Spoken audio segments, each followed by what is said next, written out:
Jika anak-anak mengalami cacingan, tidak perlu panik. Satu, tidak perlu panik. Kedua, penanganannya itu sangat mudah sekali. Carikan saja Assalamualaikum warahmatullahi wabarakatuh, teman-teman. Salam jumpa kembali dengan channel saya, channelnya orang desa, orang pelosok, orang kampung. Pokoknya di sini selalu memberi informasi yang positif lah untuk teman-teman sekalian, dan mudah-mudahan ini bisa memberi manfaat untuk kita semua, teman-teman. Jadi seperti ini, teman-teman.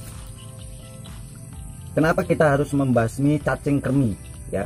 Nah, cacing kremi itu biasa disebabkan karena kita sering mengkonsumsi makanan-makanan berbahan dasar dari kelapa, ya, terus menerus kita konsumsi sehingga kita mengalami yang namanya cacing kremi, ya. Cacing kremi itu sangat menggelitik dan sangat-sangat merasakan sekali di bagian lubang belakang kita. Itu sangat-sangat risih, ya, kalau kita rasakan. Jadi cacing kremi itu enggak cuman dialami oleh anak-anak, tapi orang dewasa juga bisa mengalaminya. Tetapi kalau cacingan, ya, berbeda lah, ya, berbeda dengan cacingan. Cacingan biasanya sering dialami oleh anak-anak. Jadi begini, ada satu cerita menarik ini, teman-teman. Satu cerita menarik yang ingin saya sampaikan ke teman-teman nih, ya.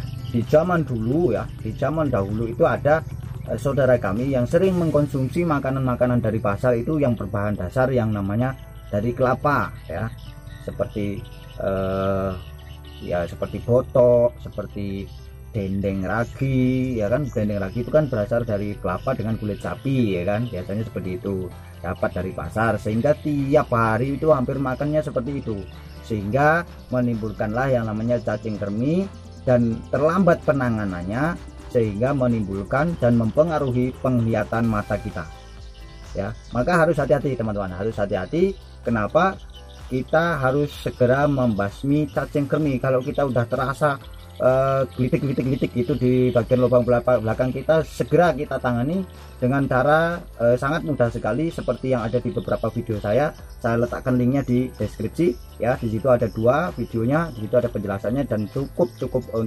untuk apa namanya, untuk dibagikan ke teman-teman, dan itu sangat ampuh sekali dan langsung, pokoknya langsung mati. Nah, kemudian teman-teman, ya, saudara kami itulah, ya, setiap mau makan itu, ya, setiap mau makan, ya, harus disodorkan makanannya di depan mukanya. Karena apa? Karena sudah sangat berpengaruh di penglihatannya. Jadi seperti itu. Nah, sembuhnya, ya, sembuhnya itu sangat mudah sekali. Kalau kita cacingan itu sangat mudah kok untuk membasminya. Sangat mudah untuk membasminya. Apalagi kalau anak-anak yang sering cacingan, yang mengalami cacingan, itu sangat mudah untuk pengobatannya. Dengan apa? Dengan mengkonsumsi apa namanya, pete Cina atau lamtoro, ya, biasa disebut lamtoro. Itu bisa dikonsumsi secara langsung atau diolah menjadi makanan, ya, seperti itu. Sangat mudah sekali. Tapi lebih manjur dikonsumsi secara langsung, makan pete Cinanya, ya, pokoknya nggak pakai lama, ya. Nggak pakai lama. Si cacing-cacing itu pada waktu si anak atau kitanya ini buang air besar, dia akan ikut keluar cacingnya, itu akan mati, ya, cacingnya. Jadi seperti itu.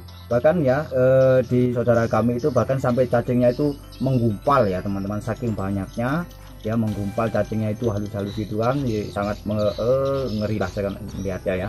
Itu, ya, sangat ngeri sekali melihatnya.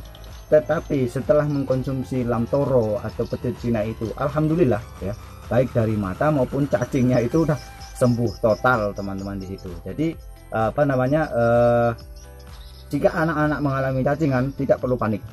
Satu, tidak perlu panik. Kedua, penanganannya itu sangat mudah sekali. Carikan saja buah atau yang biasa disebut dengan pete Cina atau lamtoro itu, suruh konsumsi secara langsung atau diolah menjadi makanan bisa, tapi lebih manjur biasa dikonsumsi secara langsung seperti itu untuk obatnya, ya, untuk membunuh atau membasmi si cacing itu, teman-teman. Jadi seperti itu, teman-teman. Makanya jika kita sudah merasakan menggelitik yang namanya cacing kremi, segera dibasmi, ya, segera dibasmi menggunakan tembakau, ya, menggunakan tembakau, diselipkan di bagian lubang belakang, bisa dibasahi sedikit supaya prosesnya lebih cepat. Kalau enggak segera ditangani seperti itu, ya itu tadi, teman-teman, bisa berpengaruh di apa namanya, di mata, jika kita terus-menerus mengkonsumsi makanan yang bisa menimbulkan yang namanya cacing kremi. Kalau kita terus-menerus konsumsi itu terus tanpa kita tangani, tanpa kita waspadai, ya itu tadi, sesuatu yang berlebihan itu pasti tidak akan baik, teman-teman. Jadi seperti itu ya. Barangkali itu saja teman-teman yang bisa saya sampaikan di kesempatan hari ini ya. Mudah-mudahan ini bisa memotivasi untuk teman-teman, untuk menginspirasi teman-teman semuanya, dan bisa bermanfaat untuk kita semuanya, teman-teman. Jadi itu saja ya. Mudah-mudahan di lain kesempatan kita akan bisa menyampaikan sesuatu hal lain lagi yang bisa bermanfaat. Oke, assalamualaikum warahmatullahi wabarakatuh.